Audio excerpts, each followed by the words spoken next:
M E সেকশনৰ ল'ৰাৰ B group এতিয়া আমাৰ দৌৰা কম্পিটিশ্যন হ'ব।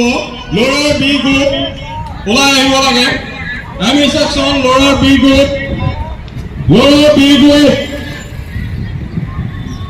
বি গ্ৰুপ তাৰ কাৰ নাম আছিলে বি গ্ৰুপৰ তেওঁলোক আহিব লাগে।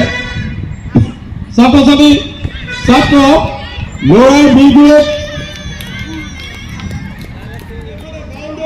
যিকেইজনী ছোৱালী আছে তাৰ ইফালে বহা ৰ কৰি বহা ধুনীয়াকৈ।